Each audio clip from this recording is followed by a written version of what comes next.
Right. Okay. Guys, just imagine that a theme just played, and we are back live on Rewatchers Council. Good old Snark here. Well, good old. The old part, sure. The good? That's up to you to decide. Here. Mhm. Well, oh my goodness, you really wanted to get in there quick. It's Ferris Madonna with me this week. Ferris, how are you, buddy? I'm doing good, Rob. I'm doing good.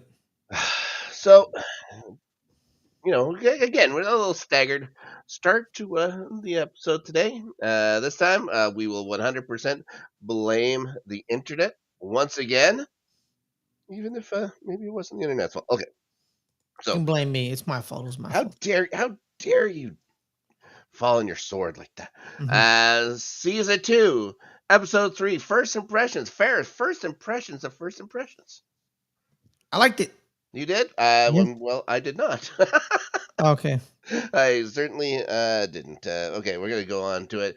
It was original air date is October 10th of 2000, written by Sean Ryan Ferris. We talked about him coming on as an executive producer this season before. He's gonna write 4 episodes. This being the first.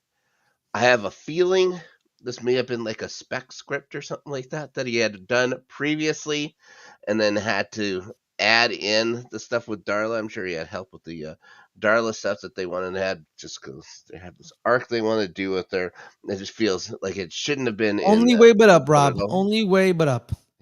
Gee whiz, you got that right. It's directed by James A. Contner. Of course, his last one was 5x5 with Faith theme.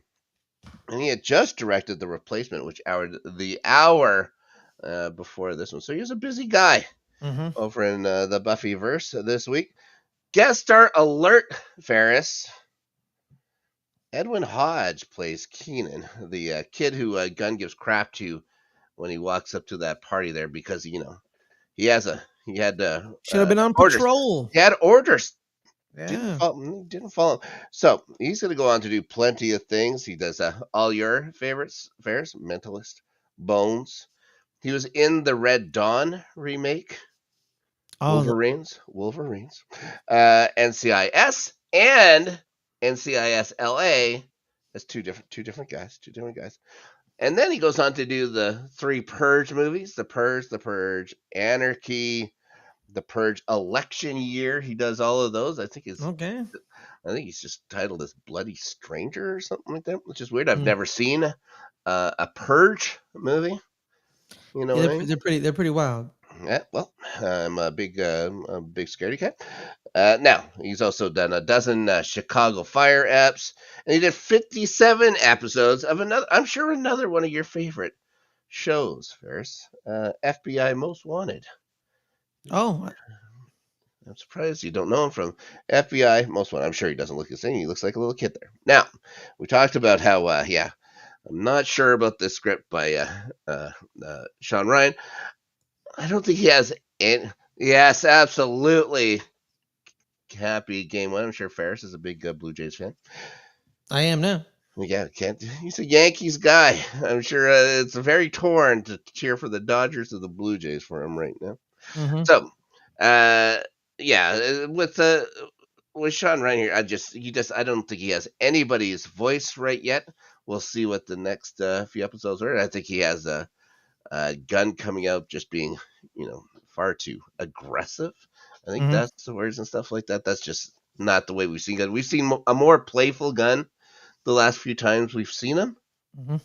So yeah, I just don't think it was quite right. So this episode is going to have, by the way, just so I don't have to keep going over it, there's a lot of episodes with Darla and Angel where eventually they start making out. Ferris, a very, you'd think it'd be a very romantic episode if it wasn't for the fact that, in his mind, Darla's dead, and he's, has to be careful about the whole Hmm. perfect happiness thing. Although there's no way you could have perfect happiness with Darla. Maybe Darla's just the right kind of girl for him. He's never even thought about that.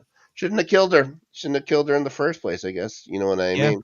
Anyways, I guess if it's a dream, you're safe, so you don't have to worry about it. You're going to see Lauren here. I mean, the host talking about how he's impressed that Angel decided to do the two clown songs back to back because uh, Angel was, trying a medley thing. Hmm. He gives him shit for only having two songs in that medley or whatever it is, and I don't know how you're gonna do a medley on karaoke. It's two separate songs. It's not like they have "Send in the Clowns" and the other one. As one song, you just go back and forth from. And then Lawrence sings Brenda Russell's "Get Here" while they're singing, while they're dancing and kissing here, "Darling Angel." I've never heard that song before, and he really goes for it. But Hmm. also, when I say about this karaoke bar, he like starts up he gets the band to start up in the middle of the song. It's like, this isn't karaoke, guys. This is just a lounge act. But whatever. We have David Nabbit show up for some reason. He was called. He assumes he's there to fight danger. He's there to take care of demons. Nope. They just need a little financial advice Yep. on how to buy that hotel that they've already taken residency in, Ferris, by the way. How to buy this thing with no money. How to Yes. do it with no money. So, I was thinking maybe, nab it. Just go ahead and just fork over some cash. It's like, how much does this thing cost? Maybe a few $100. That's about it. Like $800. So he doesn't. He says he's going to get in touch with his money guys. Blah blah blah. That's all. That's all well and good. So, Gunn comes over. He's pretty heated. He says he needs help with some demon named Deepak. I think Gunn's attitude in this episode is kind of good because he's kind of supercharged. There's a guy encroaching on the area, trying to be harmful, and he's very protective of his area. So I understand why he's a little wound up. But he's always protective of his area. And that's Yeah, I what his know, whole deal was, is always being protective of but it. but but sometimes some people just they get you more wound up. So I understand why he's a little wound up on this guy. I'm gonna save my thoughts on Deepak until the end. Okay. We're gonna go over Deepak. Now, so he's gonna talk about, there's this bloody guy here. So he's getting upset because Angel hasn't gotten in touch with him again. 3:30 in the afternoon there in Los Angeles. So maybe he's a little early for a meetup with Angel here. Gunn. He is a Um, vampire, so I believe it's so. like the middle of the night kind of thing for him. He doesn't even want Wesley or Cordy's help, which, whatever. It doesn't really make sense. But Hmm. calls Wesley C3PO, and that's something I can get behind. Yes, He is a 100% C3PO. absolutely. Like as if Wesley, for no reason, all just said, "Goodness gracious me." He said it. He's that to him. Anyways, they're gonna go to a parking lot all together to go meet this informant who chickens out, but then they're gonna get attacked by a bunch of vampires.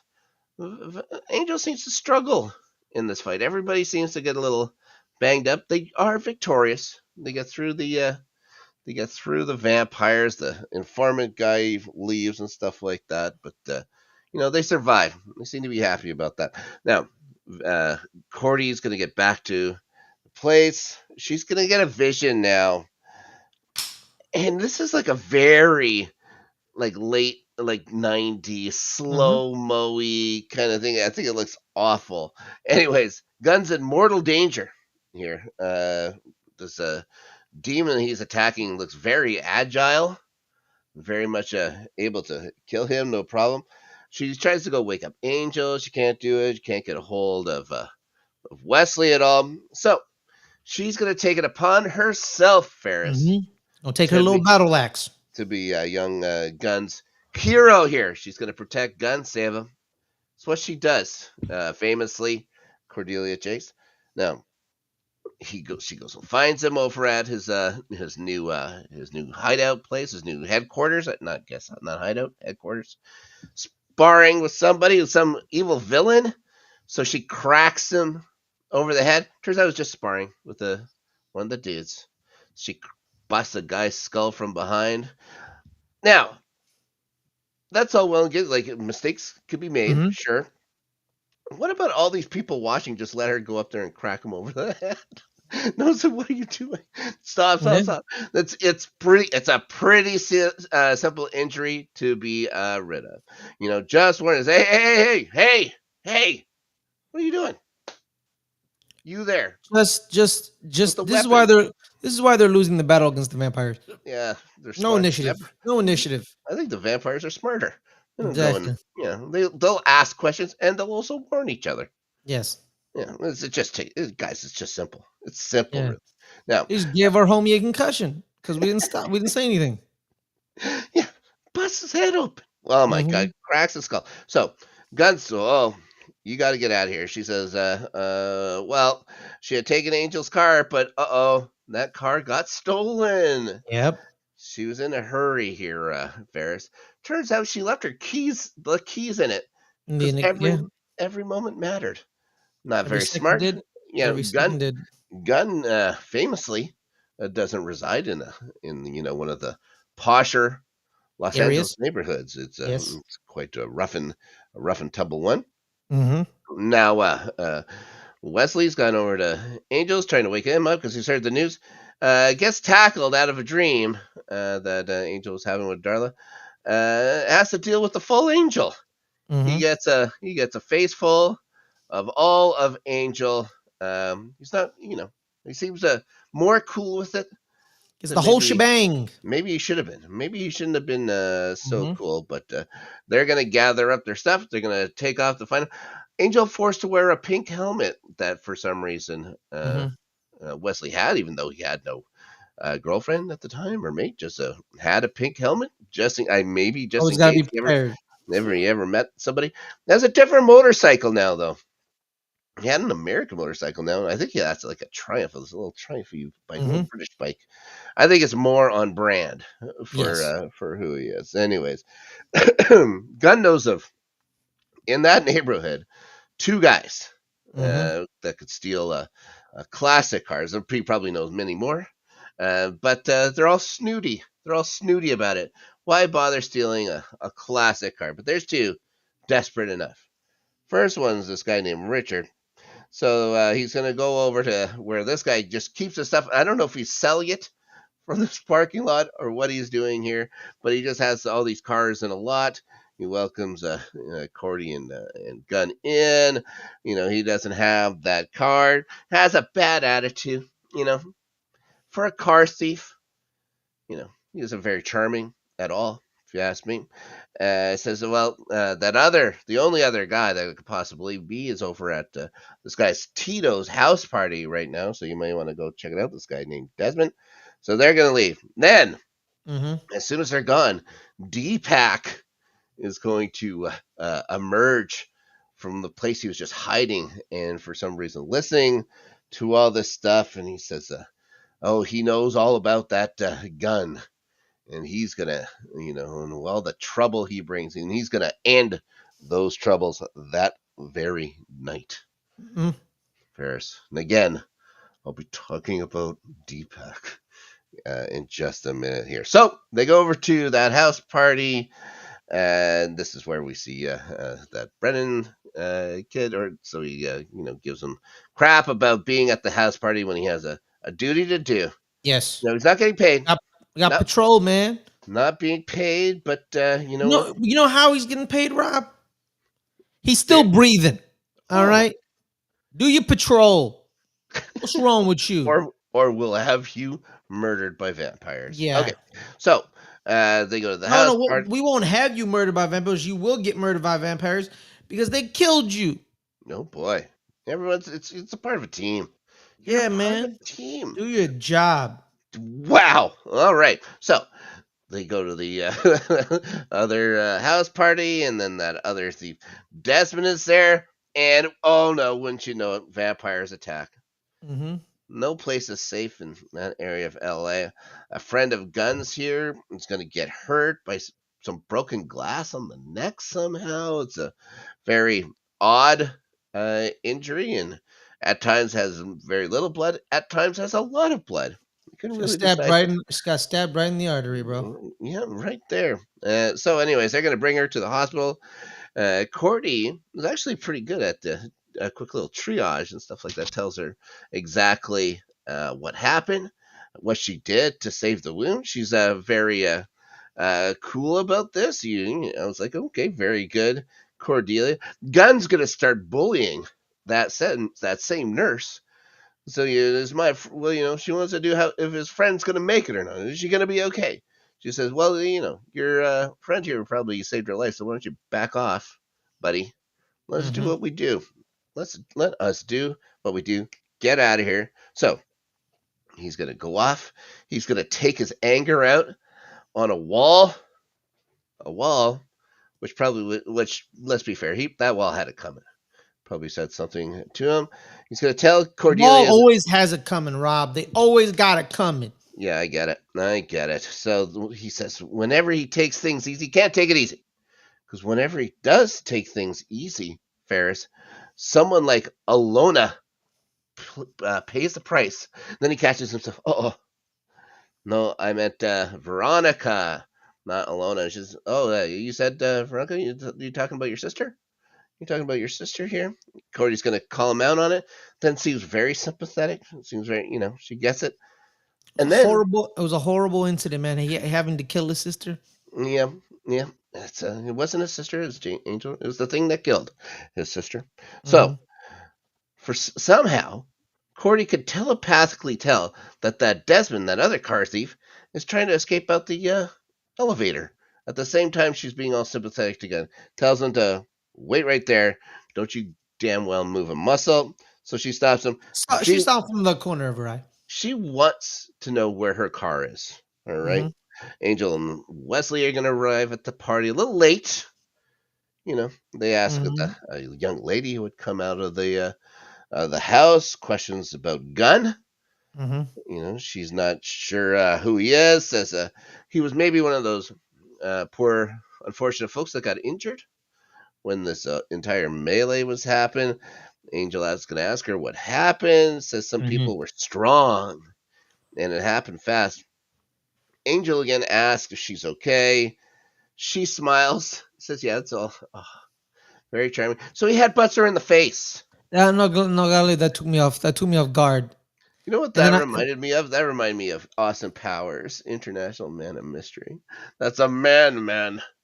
But this time it's a vampire because he yes, actually was a vampire. Headbutts the poor girl in the face, but turns out she is a 100% vampire. yes, And he says, "Oh, all right, time to start talking." I guess it takes one to know one. I think yes. the moral of the story, maybe the moral Probably of the smell. story, He probably the entire smelled the show. aura.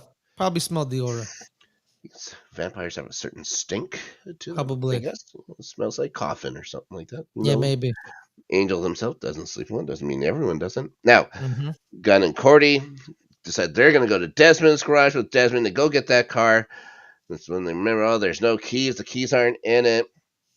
Gunn's pissed about this. He's not happy about anything that's going on. Cordy asks if he can hotwire it. He takes umbrage to this. And why shouldn't he? So just Yeah. because he knows Car thieves. an entire, a host of car thieves, why the heck would he know how to, hotwire a car? It's pretty ridiculous for her to ask that. Mm-hmm. And then Devac shows up with the keys dangling from his weird arms.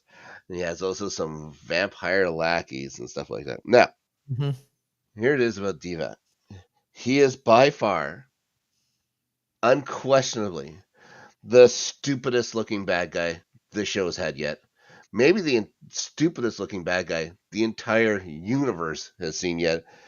He literally, Ferris, looks like, like those cartoons where like two or three kids would climb on each other's shoulders and wear a trench coat so they can go see an R-rated movie or something like that. You know what I mean? Sometimes there's a dog in the middle if they had a smart Mm-hmm. dog on the cartoon.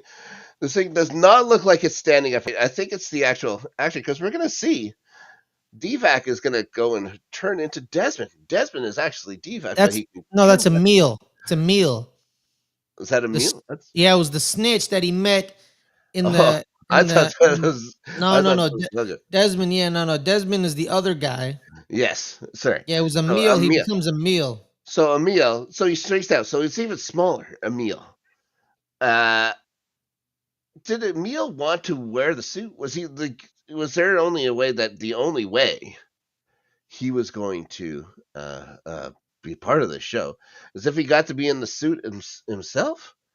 Because it's crazy. It looks like he's literally getting pushed on a ladder or something like that. That's the he. Now, they also have to make the arms look long to match the ridiculous height they give Divac. So they're using like puppet strings on it. There's regular arms and then extended arms. Because when the fights comes, and the fight does come, Mm-hmm. you know, Cordy's got a pepper spray. It's a meal there, so he's going to turn eventually back into Divac. And this is when Wesley and Angel show up. Everyone's fighting. Wesley or Angel beats up that guy with the pink helmet, which is Mm-hmm. okay. No, I see why you had the pink helmet. That's fine. Yeah, sure. Yes. So Use that as a weapon. Gunn's gonna fight Divac, and all Divac is doing is this weird blocking stuff because they have these strings tied to them, and he can't do anything else. This is 60s level Doctor Who, but without the kitsch. Like, how can you not just have a proper demon? Why did you have to do it like that? Oh, the worst. I hate it. And he wears like this big, huge robe just so he can cover everything. Terrible. It's terrible, Ferris. They Now, this is your favorite episode that you've ever no, seen? that's not my favorite episode. Oh, okay. I liked it. I want to make sure. No, absolutely not. So, You know, so the movements were definitely bad. Definitely bad. it was awful. It was Yes. awful. It takes you out. It takes you out of the show. Anyways, oh, here comes the part. This is all Cordy's vision was all about. Mm-hmm. Here comes the slow motion. Looks like this is going to be the end for Gunn, but Cordelia had a little tiny axe, and in slow motion, Angel calls for it, and in the scene akin, I would say, to professional wrestling, throws him the axe just as he's jumping up to attack, sticks the axe Right in the middle of the floor, right in the middle of the head, in D-Vac's head, right in the sticks head. in there, it falls over. No more D-Vac, thank goodness. You know, they've won. They've won the day. And they also had the keys, but unfortunately, the keys are all stucky in some kind of demon blood Did they get like goo. like like disintegrated? Why didn't you just put underneath some water? Yeah, I don't know. I have no idea. It was Yeah. yeah. They wonder if anybody knows how to hot wire and stuff like that. So they can bring it back and yeah. Mhm. You just clean off those keys Yeah, just put and some water meshes. on it, man. Just put some water on it. Just dissolve it in something, maybe Yeah, some dish soap, anything. exactly. Yeah, Exactly. you're in no hurry. No one around, no one in that part of town knows how to hot wire anything, so it's going to be there. It's going to be fine. So after all this is done, Cordy's gonna tell Gunn that oh no, DVAC wasn't the danger here, pal. The danger is you. Like she's going after him. She's like, you don't just fight danger, you create it. You create danger for yourself, and we saw that the first time we ever met uh, Gunn. He was Mhm. finding situations where he can go fight vampires instead of, being on the defense and just attacking that way. Tells him he needs some saving, and she's just the lady to do it. She's gonna have her work cut out for her though, Ferris. But by God, she's gonna be the one to save young Mister Gunn. Now, at the end of all of this, we're gonna see Angel having yet another intimate Darla dream. She's going to start shaming all his friends for not thanking him Yes. for saving them and stuff like that. She's assured him that, oh, you saved so many. Don't worry, you're well on the path of the redemption here. You just saved so many people. Mhm. Maybe someone should be saving Angel right now. You know what? She has a certain way of saving people. It Yes. turns out, you know, certain way of saving people that maybe a little more PG-13 than most ways people help people up. So she's going to start, kissing him again. All of a sudden, you're going to see her again, but Angel's sound asleep. But here comes Darla, whispering stuff in his ear while he's asleep in bed. Says how she's ready to just eat him up, Hmm. Ferris. And oh boy, that is the end of this episode of Angel. Now, next episode, Untouched. So, Wolfram and Hart are at it again. They've this time found a girl that they would like to become another paid assassin that they just have around in the Not, offices. you know, what I mean, just can't have enough of those paid assassins. Yeah, and for a law firm, one thing you need, and I know this as a fact, Hmm. paid telekinetic assassins. They're very helpful Yes, in doing law work. Now, we're going to talk all about that next time. Ferris, thank you so much for talking Angel with me. I'm glad your first impression was a good one, yes. unlike mine. Now, Ferris, why don't you tell everybody what's up with you here on the good old Let's Get Ready Networks? Guys, today 5 o'clock on our sports channel, me and Caleb will be previewing the upcoming NFL football week. Dallas Cowboys, New York Giants. Dallas faces Denver. New York faces Philadelphia once again. So join us there on our sports channel, which is Good Friends, Better Rivals. It is our sister channel as well. And guys, we'll be coming back to you in 2 weeks, not next week, but the following week. So be on the lookout for that. Channel's going dark for a couple weeks. Big event in Let's Get Ready Land coming up. So I won't be back with the starting 11 on Tuesday either. I'll be back with a giant sized episode in a couple of weeks. And we'll be back in a couple of weeks to talk Buffy and Angel as well. Guys, thank you so much for joining us here on the Rewatchers Council Angel Edition. And in the name, or in the words, I should say, of DVAC, the super sly and well thought out demon protagonist. Have a good day, everybody, and we'll see you next time.